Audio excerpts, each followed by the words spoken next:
Hi, everyone, and welcome to Karina Osborne, Reiki Practitioner. I am Karina, and I am bringing you May 24th's featured gem.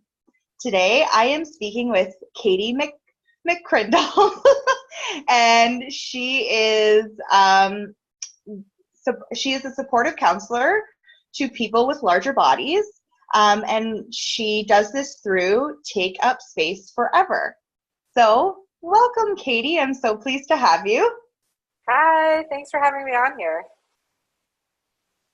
Oh, you're very welcome. I'm really excited about this chat because we're going to be talking about a subject that's very near and dear to my heart because I am a person in a larger body, and recently I have been reclaiming the word fat.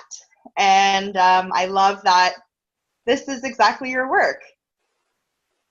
Yeah, so not only do I identify as like a supportive counselor to people in larger bodies, but also as a fat activist. That's kind of my main role right now. So I can explain a little bit about what that means, because I think a lot of people, like you're kind of pointing to, get, kind of taken aback by that word. And it is a hard word, right? Because like people have gone through their life and had that word hurled at them in quite mean ways, and been bullied and marginalized because of that word. So for me, like, the reason why I feel like it's so important to identify that way is because it is something that, although I might have had that experience from other people, I actually had more experience hurling that word at myself. So really kind of buying into this whole idea that fat is bad and disgusting and all these other things. And for me, to start identifying that way and finding people who really were like reclaiming that as an identity, allowed me to kind of take my own power back over that word. So a word that once was like the worst possible thing I could be, has now become something in which I really like couch my own identity. And that's really powerful for me and for a lot of people. So that's kind of the reasoning around the word fat. And I don't know if you want me to talk more about like Take Up Space Forever. Yeah, like let's talk about that a little bit later. What I'd really love you to talk about is like that journey for you in reclaiming that word fat, or the journey towards your activism and this and fat chat, like all of that. So let's talk about your journey, and then let's totally talk about fat chat, because that's something that I think a lot of people are really gonna want to hear about and want to participate in, and just like, all that juicy stuff. So Yeah, I hope what's so. your journey? So I guess like I came to this place of reclaiming it through kind of doing my own personal work. Like I have always kind of been one of these people who's, had low self-esteem, kind of whatever that means. Actually, I've kind of been interested in learning more about that term, particularly because there has been sort of a move away from that term in recent years, I think. But anyway, so I was like this kid with low self-esteem. When I was about 12, my parents took me to this program to basically lose weight. I mean, they kind of talked about it as getting healthy. And it was there when I was like diagnosed with obesity. And that at that time was a crushing blow. I mean, I was 12. I really bought into all of the fat phobia that's rampant in society, and like that was absolutely the worst thing anyone could say to me at that age, when you're like, developing and like going through puberty, and obviously like gaining more weight when you do that. So it was just a really impactful moment in my life. And so kind of really struggled with my relationship with myself and my body for a long time. And then in about 2012, I was like kicking around on Tumblr, and I discovered this page called Chubby Bunnies. And it was a Tumblr blog where people would post pictures of themselves, people in larger bodies mostly like feminine identified people, and some in various stages of undress. And basically they would be celebrated for the way that they looked. And that was really the first time that I ever saw a body that looked like mine, represented pretty much anywhere, like anywhere except for, I guess, my own house, like it was like, wow. And then people were being really positive about these bodies. And that was like, oh, like if that person can do that and love themselves in their fat body, then maybe I can too. And so that kind of resulted in like a rabbit hole of Tumblr and finding everything I possibly could about fat activism, which, I did that for a few years, joined Instagram, started like following fat activists and body positive people on there. And then I wanted to go back to school and do my master's in social work. And during my bachelor's of social work, size was never mentioned as like a source of oppression. And this was in a specifically anti-oppressive course. Actually, the whole degree was like anti-oppressive. So they would, always kind of list all of the oppressions, and size was never there. And that was kind of the first time where I was like, hey, something's missing. And so it was kind of my goal going back to do my master's that I get size on the agenda as a recognized oppression in particularly the undergrad, particularly the Bachelor of Social Work at McMaster. And so I decided to do my research at Mac. I researched, I interviewed 6 fat activists about their relationships with their bodies. And I'm really interested in like that connection with body. Like, how does one become embodied? How do you I had this sort of theory that fat people tend to live from the neck up. They don't really engage below the neck. And that was definitely true for me. And so the more I talked to people, the more I realized like what a complicated, complex, sort of convoluted web this is of, becoming in good relationship with your body. And so I decided to do that, and I finished my master's of social work, which I also like to call a master's of fat activism, because it was really, I just learned so much about that was the whole point really for me, was to learn as much as I could about it. So I could have, the arguments kind of in my back pocket when I inevitably come up against them. So yeah, I mean, I came to this point where I really believe that, fat bodies aren't inherently unhealthy. You can be healthy at any size, and that regardless of health or weight, every body, but especially fat bodies, because that's what I'm focusing on, are worthy of dignity and respect. And, we need to fight against marginalization and oppression, just like I believe we need to fight against any kind of marginalization and oppression, whether it's racism or sexism, etc. So it kind of like, it's really interesting how my life journey kind of all just like wove together in this really cool way that I didn't really know was happening, but it just kind of made sense for me to take like the social worker part of me and the fat activist part of me and just like do that. So yeah, that's my journey to now. And now I'm running this fat chat group, which was kind of my goal. Like, I went through all of this sort of coming into myself as a fat person and really reclaiming that language sort of on my own. And I just really wanted people to talk to you about it who understood. Oh, yeah. And like there was online, like online was great, and like I probably couldn't have done this without many of the activists online. But there's something so important, I think, about community and being in a room physically with other people who, you know, look like you, and they get it.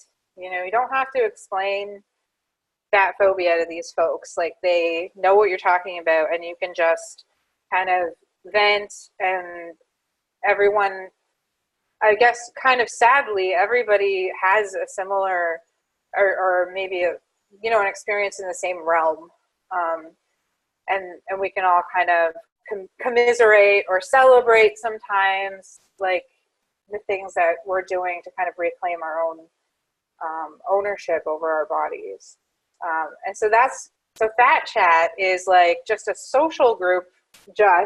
It's not just anything, but it is a social group, as in I don't run it like in a therapeutic manner. It's people getting together in a room and talking about their experiences. And it kind of, we just naturally flow with whatever comes up. So that's really exciting. It's pretty amazing to me that I created this thing. That I was kind of just a seed of an idea of like a year ago, and now it's a thing that I think people really like, and I really feel like healing is happening in that room, just by what we talk about and just by being there and seeing other fat people. I think a lot of bigger people don't really hang out with other bigger people. And I don't know, maybe some of them do. I don't really have a lot of, I mean, actually it's changed now. I do have friends in my life, people in larger bodies, which is amazing. But like, I didn't when I was going through this. So, yeah, it's a really great time. I really like how you talked about your experience with puberty and weight gain, because I think, especially as like myself, someone who identifies as a woman, and like that oppression that comes around that time of puberty, especially of like, well, you're a woman now. And a lot of the chat that was like given to me during that time is like, well, now that you're a woman, you're going to have to like watch what you eat, watch your size. Like, you're going to want to make sure that you're like in this mold so that you aren't oppressed. But the word oppression and the actual like conversation about, you know, is that right? Like, I'm growing, my body's growing. Of course, I'm going to do this and this and this and this. And like, wherever my body lands is fine. But kind of that talk of, you know, well, you are obese or you are that chubby friend, I think it's really detrimental to any young person's mind. And then it kind of makes this rhetoric within their life. And I really love how you talked about how at an early age, you sought out, or maybe it sought you out through the Chubby Bunny Tumblr page, that it's okay, and that, you know, people can be celebrated and not fetishized by their bigger body, but as well that that size is a source of oppression. And I think that is something that we are really, really missing within our culture. So I love that, you talk about size as a source of oppression, but also that you're giving space and holding space for these people to come and talk about their size and talk about their life as a fat person or a larger bodied person through Fat Chat. And some of the articles that you've been featured in and stuff too, like your activism is inspiring, at least to me. It really has helped me claim the word fat and see myself from the neck down, because when you said that, it's so true. Like, I disassociated from my body so much I didn't realize it until really this past year that I, like you and I have been chatting a lot more and stuff. So, thank you for that. But like, what do you think was kind of like, was there a catalyst for you where you were like, this isn't right? I'm taking this back. Like, was it on that Chubby Bunny forum? Was it like when you were in that class and you were like, my body isn't being represented and like that's not okay? Like, I'm really curious because it sounds like your household was an open and, you know, like accepting household of all bodies, where, you know, it might have helped with you recognizing that, like, oh, out in the world, like, my body is oppressed and this isn't okay. I mean, like, I don't think I'm just going to speak to the household thing for a second, because, like, I don't think that I necessarily was raised in an overtly, like, fat phobic household, but there certainly were expectations about my body that I, you know, struggled with. You know, is it okay for me to do certain things, or not want to do like certain things? And I think like that interrupted my like the natural trust that we're born with our bodies, and like feeling into what our bodies need, and like that manifests in the things that we eat, and how we eat them and how much, right? Like you know, and the types of the ways that like we express feeling, you know, like I just went to this conference at the NEDIC conference, and we were talking a lot about body trust, and like, you know, toddlers, when they're born, when kids are born, they become toddlers, and like toddlers they don't hold back. They don't, like, when they're hungry, they eat. When they're full, they stop. No, I don't want that carrot. I want this piece of bread. Cool, you're a toddler, you know, like, eat whatever you want. When they're, you know, sad, they cry. When they're happy, they run around and scream. Like, that is something I think that a lot of us, that's kind of taught out of us, right? Like, no, you have to be appropriate. No, you have to eat your broccoli, like all of these things. And so, like, I think that contributes to this neck up idea of like, instead of really listening to what like the body needs, we're thinking about what we should be doing, or what's expected of us to be doing. So I think like a lot of people actually live from the neck up regardless of their size, because we're kind of taught to do that. So that's kind of, I guess that doesn't really answer your question, but like it wasn't just one catalyst moment for me. Like, it was a combination of. That's okay. There's a combination of things.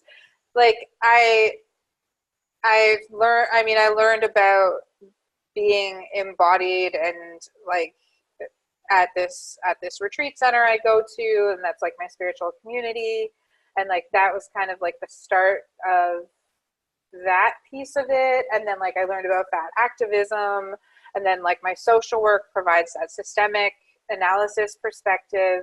And so I think it came to a head, you know, there were several like aha moments, like I described, with like the chubby bunnies and the being in class and not seeing my size represented, and then just like getting more and more comfortable with using the word fat, and like seeing, you know, getting reactions, various reactions to that, some negative and some really positive, and some like just totally neutral. Yeah, I can't think of any like one defining moment, I guess. It's just my whole life. So.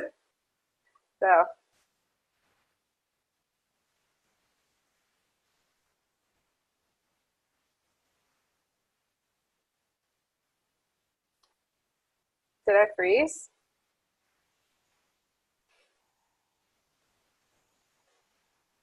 No, and that, yeah, that's absolutely fine. I mean, I think with a lot of us, it's like you said, a lot of aha moments. And I was just wondering if there was like a specific moment that you were like, that's it. I can't, if I can't see the change, I'm going to be the change.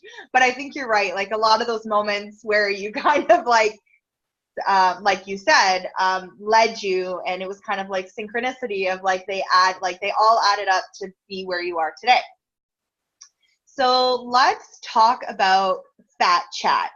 What does like you kind of said that you don't really run it, it's more like a peer support group.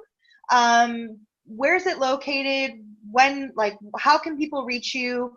What are kind of the topics that come up? I mean, I realize it's like fat body chat, but what types of things can someone anticipate when they walk into that room?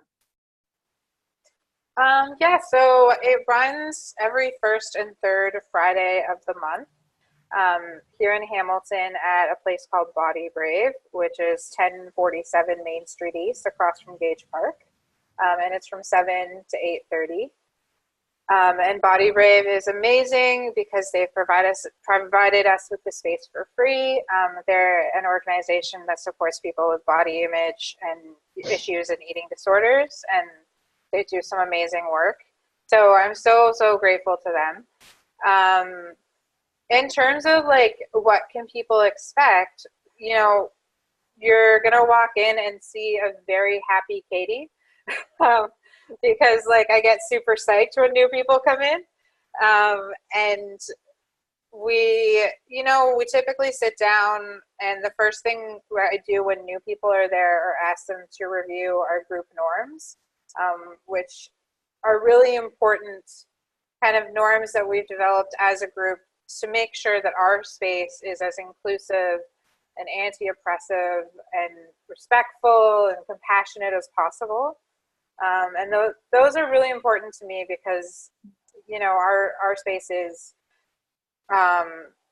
gender inclusive and like, you know, welcoming of any people of any kind of background or, you know, socioeconomic status, anything, right? Like it's a free group. And that respect piece is really important because, you know, hard things do come up and like really deep stories come up sometimes, and so confidentiality is really important.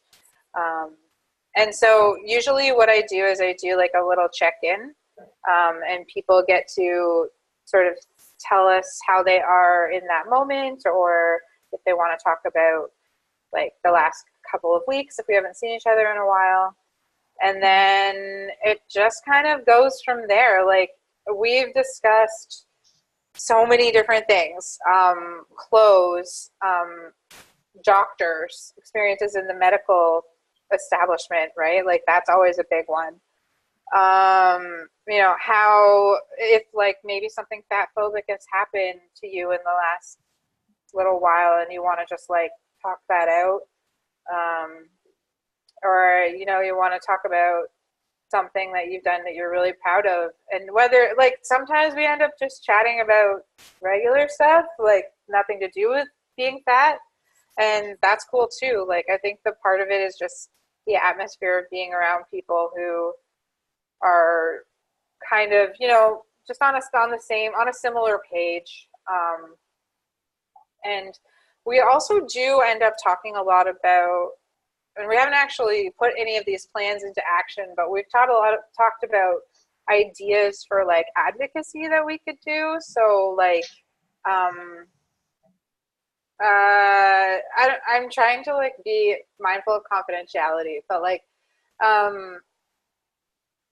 say we wanted to go, I don't know, hand out pamphlets or something like that about being fat, like different things that we could do to draw attention to this issue, or like point out when dangerous sort of diet culture messages are happening, because you do see those everywhere. So we're kind of talking about like, do we go out on the streets and like kind of campaign around whatever? We haven't actually done anything yet, but we have lots of ideas. So I think like that's really helpful just to be around other people that are thinking about things like that. Yeah.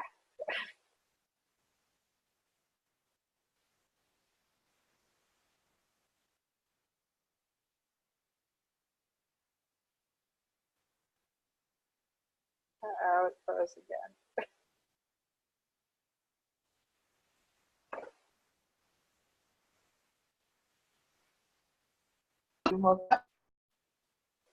Oh,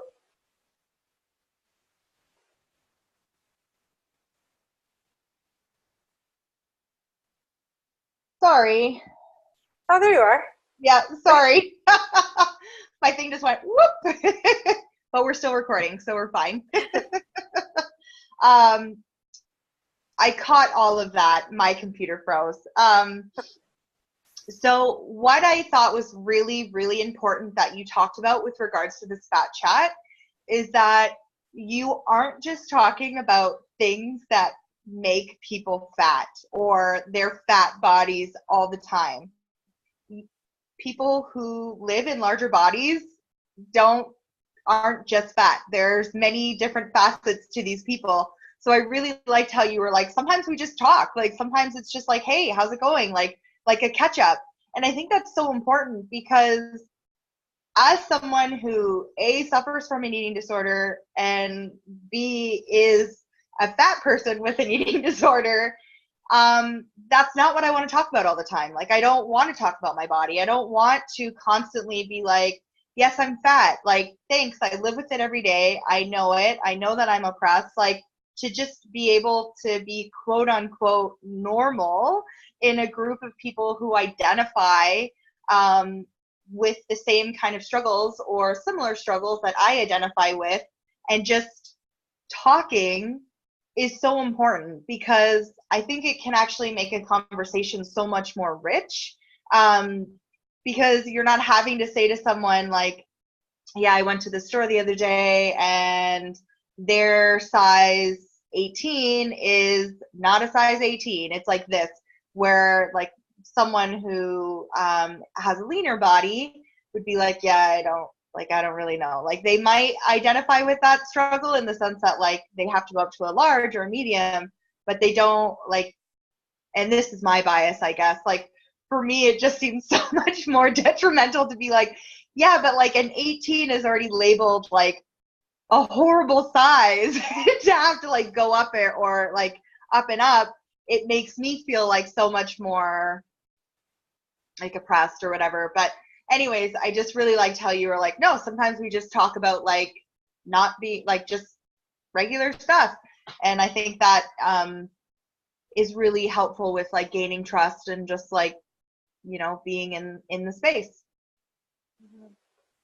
Yeah, you know, like the thing about it is that, like you're saying, you don't have to explain that. Like you don't have to explain to these people that it's difficult to find your size in a straight size store. Like we refer to sizes that aren't plus size as straight sizes.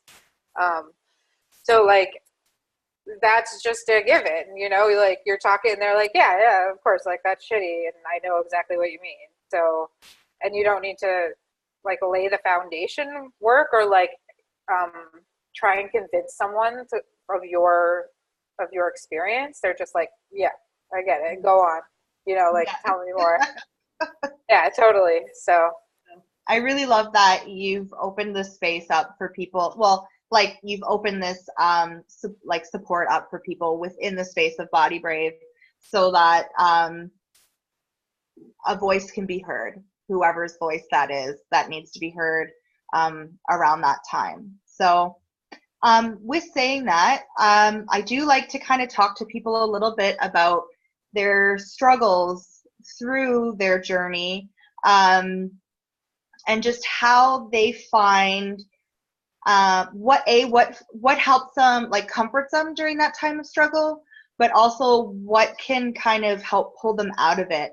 I know, like for me, something that I do a lot when I'm having a day of struggling, especially with regards to like body image, I find like when I start thinking about my body, it kind of like starts this anxiety spiral.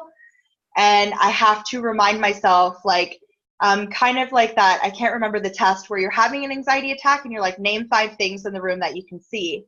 Name 3 things you can smell. Like, my thing is name 5 people who love and support me, regardless of my size, my economic status, my social status, like, just for me. But I'd love for you to kind of like talk about how you've been talking lately about window of tolerance, and I think that that's really, really great. So if you could kind of elaborate on that and just give it your spin, that would be awesome. Yeah, sure. Yes, I mean, this question is really timely because I'm in a moment of deep struggle, to be Okay. honest. And, I think that speaks to the fact that this isn't this kind of work of like embracing the word fat, um, or even like working on loving myself, which is kind of my other big piece of work that I will do for the rest of my life, I'm sure. Mm-hmm. Those aren't things that like you reach it, like you got it, you're good, you never have to do any work again, and like everything's just sunshine and rainbows 100% of the time. Like that is not how the world works. That's not how my brain works. Mm-hmm. And so I guess like I personally do struggle a lot with like, what do I do in those moments? I have a lot of anxiety too, and like struggle with that on a daily basis. And I guess what I did in this case, what I did this morning, because I woke up after a pretty sleepless night and was in lots of anxiety, and I guess what I did was I reached out to my community. Like I posted something on my Instagram, and I asked people, "What do you do?" And like that actually has been so helpful today. And not necessarily like the suggestions in terms of actually enacting them, but just that like somebody answered, Mm. and lots of people answered. Yeah. And that was like, people are listening, people are hearing what I'm saying, I'm being seen, and that was really important. And also the fact that like they knew this place too. Like the fact that they answered how they did signaled to me that like they knew the place in themselves that I was feeling in me, that place of struggle. Mm-hmm. And that was like really helpful for me today. I'm feeling a little bit emotional better right now, actually. And so like one of my question was around, like, what do you do when you're in the swirl of anxiety, or the anxiety spin? Um, and so I've been working with the window of tolerance, like with my therapist, and that is basically it's a tool from trauma therapy, and they talk about the window being the space. So like it's good to have a visual, but like the window is the space where like you're good. Like if something happens, if like you get a really big stressor, it's hard, but like you can deal with it, and then like above the window is like hyper arousal. So that's when like you're really anxious, or like you freak out, or it's kind of that like more engaged active space. And then below the window is hypo arousal. So that's when you just kind of you tune out, you freeze, like you numb out with various things. So the window, I think about the window, especially lately, in terms of like, well, what resources can I use to like keep myself in the window? And that is kind of, resourcing can be anything from like petting your animal to like exercise. A lot of people say exercise. So various things. So I think like that's kind of what what I'm, my journey, I guess right now is kind of like finding my own resources and like figuring out what those are and what works. And like sometimes things work once and they never work again. Um, and that all kind of like, I tend to, when I'm struggling, you know, one thing's kind of shitty and then like everything else seems like it falls apart. It's just like builds and builds and builds on top of each other. So I don't know. I don't have like a really good answer for that, I guess. I wish that I did. And like, that's kind of one of the reasons why Sorry, my internet is like cutting in and out.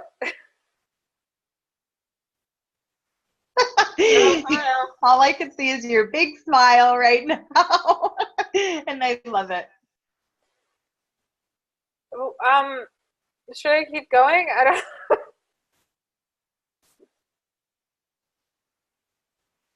Oh no, now you're frozen.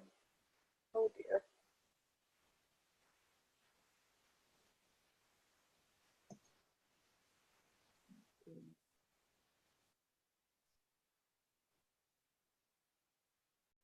Yeah, I'm cutting in and out. It's my internet. Oh,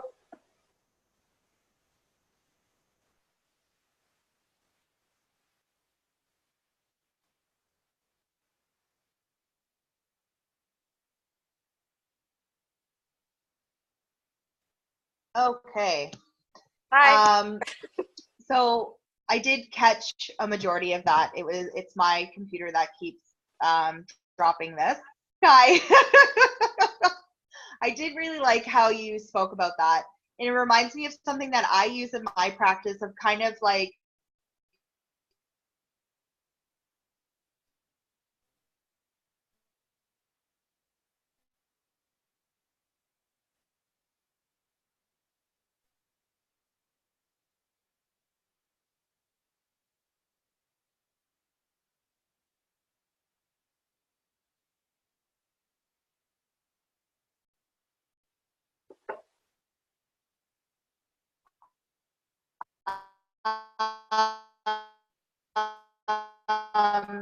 the window of time. I think a lot of people feel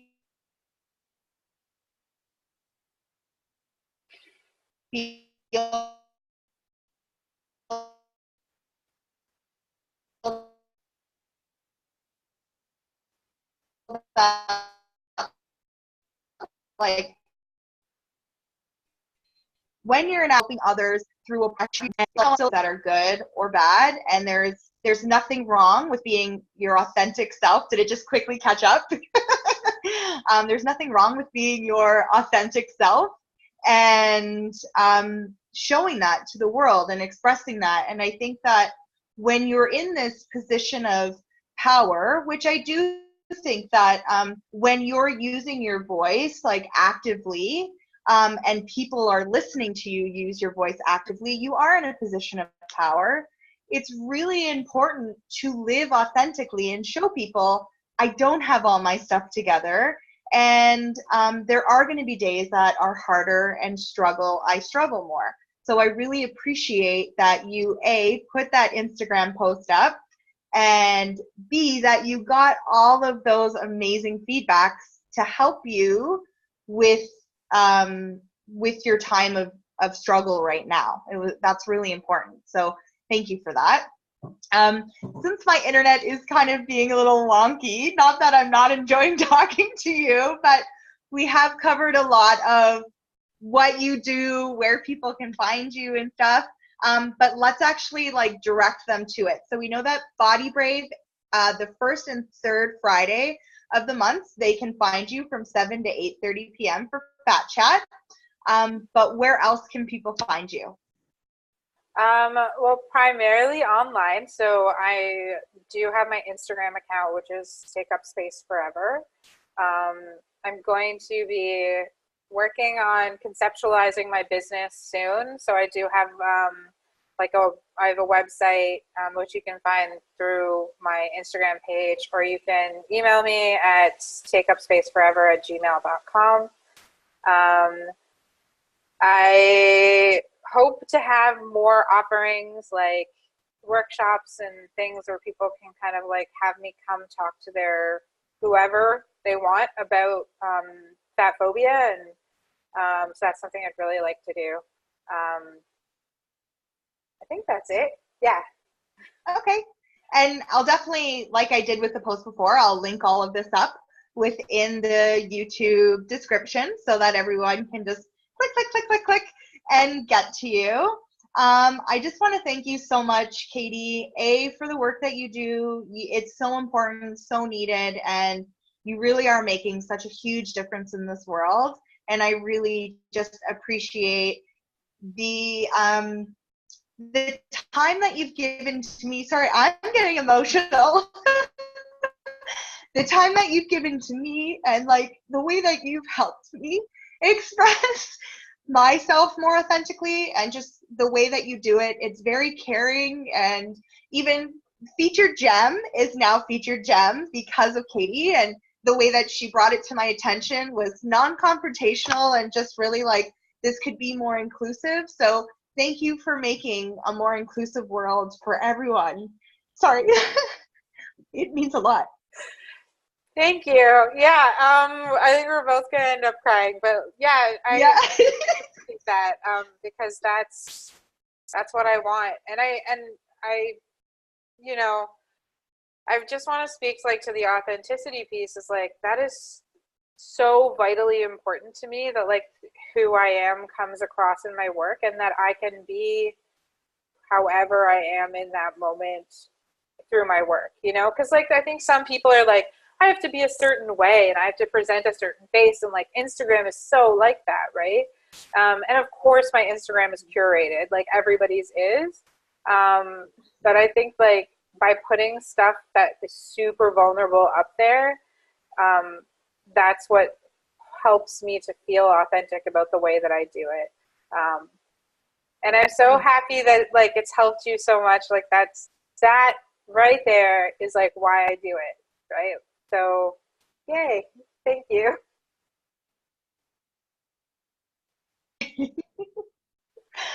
Well, I was just chatting with Katie from Take Up Space Forever.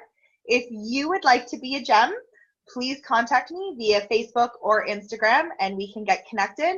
I am starting to record for September, October, and November.